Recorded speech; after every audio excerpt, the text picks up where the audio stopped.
ओम सदगुरुदेव नमः। मैं योगाचार्य सतरूप गोपाल उत्तर तापनियो उपनिषद बता रहा हूँ। इसका अर्थ है भगवान श्री कृष्ण गोपाल से संबंधित यानी उपनिषद जो उसकी दिव्य लीलाओं, कृष्ण के नामों, उनकी पूजा विधि, तपनी, तापनिया और सर्वोच्च सत्य के रूप में उनके स्वरूप का वर्णन करता है। खासकर श्री राधा कृष्ण के प्रेम और भक्ति मार्ग पर केंद्रित है। इसमें साधक परम आनंद की प्राप्ति करते हैं। गोपाल, गो का अर्थ है गाय और पाल का अर्थ है रक्षक। इसलिए गोपाल का अर्थ है गाय का रक्षक या ग्वाला, जो बाल कृष्ण का एक नाम है। यह कृष्ण के वृंदावन में गाय चराने और गोपियों के साथ लीला करने वाले स्वरूप को दर्शाता है। उत्तर यानी उत्तर का अर्थ है बाद में, यानी उत्कृष्ट या बाद का भाग हो सकता है कि यह जो उपनिषद के दूसरे भाग में या उससे प्राप्त होने वाले ज्ञान को इंगित करता है। तापनी है, यह तप या तपस्या से संबंधित है। इसका अर्थ है जिससे तपस्या द्वारा प्राप्त किया जाए या तप से जुड़ा हुआ हो। इस साधना, मंत्र और भक्ति प्रक्रिया को संदर्भित करता है। इसके द्वारा साधक कृष्ण के उस दिव्य स्वरूप को अनुभव करते हैं। आत्मशुद्धि जैसे सोने को गर्म करना और माध्यम से ईश्वर से जुड़ते हैं। स्वर्ण की जैसे शुद्धि होती है, इसी प्रकार मनुष्य अपने शरीर की शुद्धि करके परमात्मा से जुड़ता है। श्री कृष्ण की सर्वोच्चता एवं उपनिषद कृष्ण को सर्वोच्च ब्रह्म परम सत्य के रूप में प्रस्तुत करता है। राधा कृष्ण प्रेम या राधा को कृष्ण की मूल शक्ति यानी प्रेम के साकार रूप में वर्णित करता है, जो भक्ति के लिए महत्वपूर्ण है। भक्ति मार्ग या भगवान श्री कृष्ण के प्रेम यानी समर्पण भक्ति माध्यम से मोक्ष आनंद प्राप्त करने के माध्यमिक यानी आध्यात्मिक मार्ग का मार्गदर्शन करता है। मंत्र और साधना, इसमें विशेष मंत्रों और ध्यान विधियों का उल्लेख है जो साधकों को कृष्ण के दिव्य स्वरूप का अनुभव में मदद करता है। गोपाल उत्तर तापनीय एक पवित्र ग्रंथ है। बाल कृष्ण गोपाल के दिव्य रूप और उनकी लीलाओं का वर्णन करता है। ओम नमो भगवते वासुदेवाय। उपनिषद के संबंध में अभी राधा जी का जो गोपियों का उनका जो प्रसंग है, श्री राधा आदि गोपियों द्वारा दुर्वासा से संवाद है। दुर्वासा के द्वारा श्री कृष्ण के स्वरूप का जो वर्णन किया गया, इसमें हम संक्षिप्त में बता रहे हैं। एक समय की बात है, सदा श्री कृष्ण मिलन की ही अभिलाषा रखने वाली ब्रज की गोप सुंदरियों उनके साथ रात्रि व्यतीत करके प्रातःकाल उन सर्वेश्वर गोपाल से बोली तथा वे श्याम सुंदर श्री कृष्ण भी उनसे बोले कि उनमें इस बात की बातचीत हुई कि प्यारे श्याम सुंदर, तुम हमें बताओ कि हमें अपनी अभीष्ट सिद्धि के लिए किस ब्राह्मण को या किस समय भोजन देना चाहिए। गोपियों का यह प्रश्न सुनकर श्री कृष्ण ने उत्तर दिया कि महर्षि दुर्वासा को भोजन देना उचित है। गोपियों ने पूछा, प्यारे, जहाँ जाने से हमारा कल्याण होगा वह मुनिवर दुर्वासा का आश्रम तो उस पार है, यमुना के उस पार विराजमान है। अगाध जल भरा हुआ है, बिना हम वहाँ कैसे जाएंगे, बिना नाव या साधन के। भगवान बोले कि तुम लोग यमुना जी से तट पर जाकर के कहना कि श्री कृष्ण नाम से प्रसिद्ध हमारे श्याम सुंदर पूर्ण ब्रह्मचारी हैं। यूँ कहने पर यमुना जी तुम्हें पार जाने के लिए मार्ग दे देंगी। मैं वह हूँ जिससे सबकी उन्नत होती है। मैं वह हूँ जिसका स्मरण करके अथाय की भी ठाय मिल जाती है। मैं वह हूँ जिसका स्मरण करके अपवित्र भी पवित्र हो जाता है। मैं वह हूँ जिसका स्मरण करके व्रतहीन भी व्रतधारी हो जाता है। मैं वह हूँ जिसका स्मरण करने से निष्काम आत्मा राम भी सकाम परम प्रेमी हो जाता है। तथा मैं वह हूँ जिसका स्मरण करने से वेद ज्ञान से रहित पुरुष भी वेदज्ञ हो जाता है। ये भगवान श्री कृष्ण के वाक्य हैं, वो कह रहे हैं। कहते हैं भगवान का यह कथन सुनकर के गोप सुंदरियाँ महादेव जी के अंशभूत दुर्वासा का स्मरण करके उन्हीं को लक्ष्य करके वहाँ से चली गई और श्री कृष्ण के वचन को दोहरा करके सूर कन्या यमुना के पार हो यमुना के परम पवित्र आश्रम पर, वहाँ पर मुनि जी के आश्रम पर पहुँच गई। यानी उन्होंने कहा, तो गोपियों ने कहा ऐसा श्री कृष्ण अजन ब्रह्मचारी हैं, तो यमुना जी ने रास्ता दे दिया। और उन सर्वश्रेष्ठ मुनि को जो रुद्र के अंश हैं, प्रणाम करके उन ब्राह्मण देवता को दूध और घी के बने हुए मीठे प्रिय पदार्थ दे करके गोपनांगनाएँ संतुष्ट हुई। उनको संतुष्ट किया, गोपनांगनाओं ने आशीर्वाद लिया। इसलिए प्रसिद्ध ये प्रसिद्ध महर्षि दुर्वासा ने भोजन करके उच्छिष्ट अन्न का यथास्थान त्याग करके गोपियों को यथेष्ट आशीर्वाद दे घर लौट जाने के लिए आज्ञा दी। तब गोप सुंदरियों ने पूछा, हम सूर्यकन्या यमुना को कैसे पार करके जाएंगी? तब वे सुप्रसिद्ध मुनि बोले, मैं केवल दूध का ही भोजन करने वाला हूँ। इस रूप में मेरा स्मरण करने से यमुना जी तुम्हें मार्ग दे देंगी। उन गोप सुंदरियों में सुंदर गुण और स्वभाव की दृष्टि से सबसे श्रेष्ठ थी गांधवी श्री राधा जी। उन्होंने वहाँ आई और उन सभी गोपियों के साथ विचार करके मुनिवर दुर्वासा से इस प्रकार पूछा, हमारे साथ नित्य विहार करने वाले श्याम सुंदर श्री कृष्ण कैसे ब्रह्मचारी हैं? और अभी इतना पकवान आप खा गए हैं, तो फिर कैसे अल्प भोजन करने वाले यानी महर्षि दुर्वासा इस प्रकार केवल दुर्वा ही खाते हैं।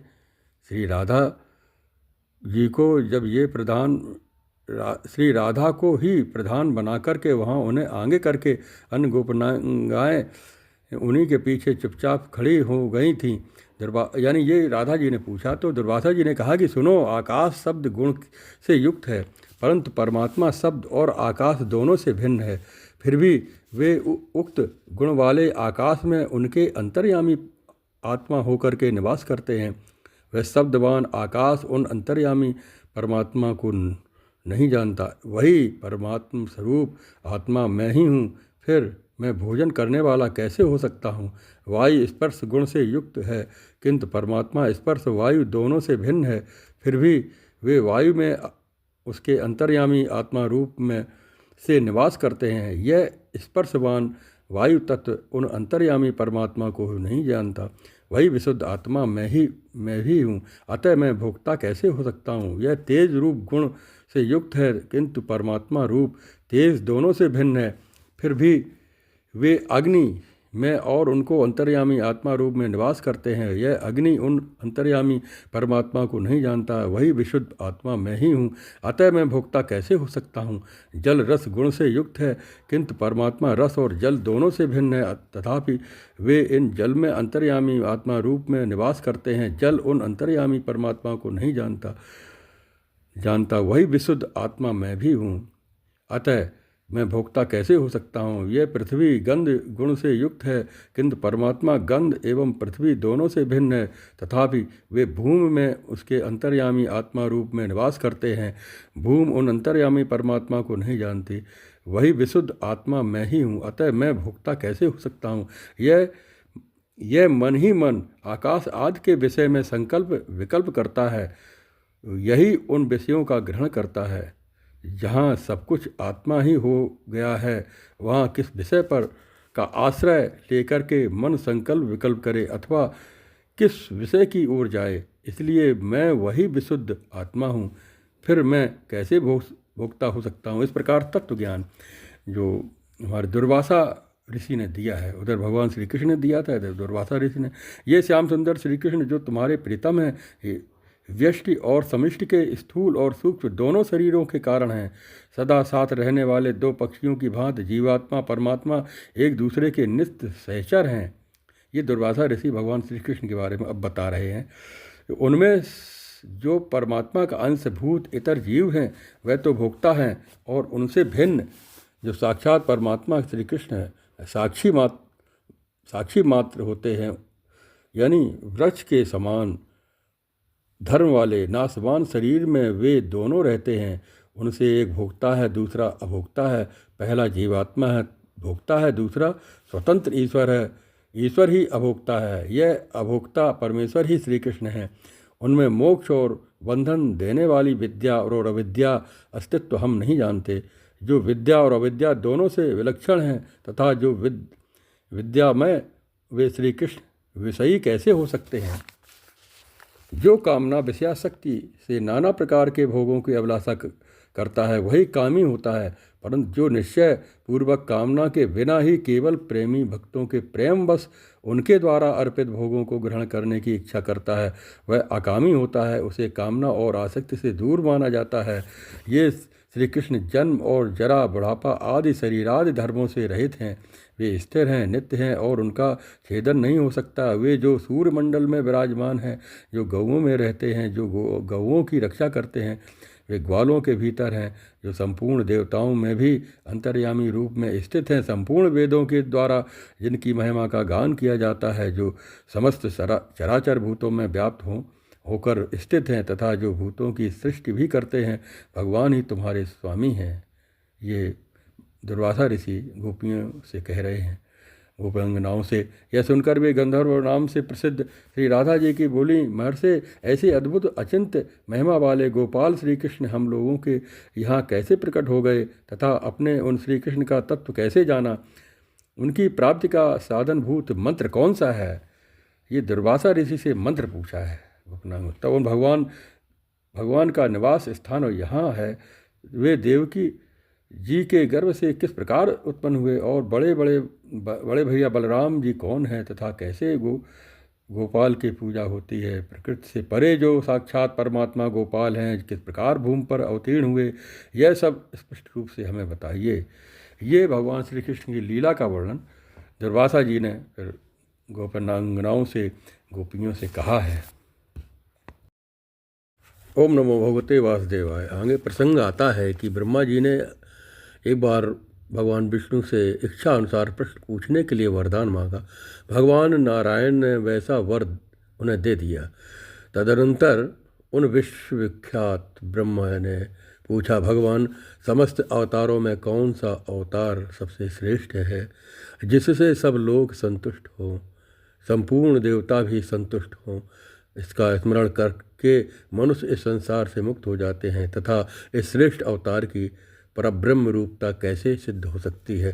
तब यह सुनकर के प्रसिद्ध भगवान नारायण ने उन ब्रह्मा जी से कहा कि वत्स, जैसे मेरु शिखर पर यमातिरिक्त 7 लोकपालों के 7 पुरियाँ हैं, उन्हें सकाम भाव से पुण्य करने वाले पुरुष प्राप्त करते हैं, उसी प्रकार इस भूलोक चक्र में भी 7 पुरियाँ हैं जो निष्काम तथा सकाम सभी प्रकार के लोगों द्वारा सेवित हैं।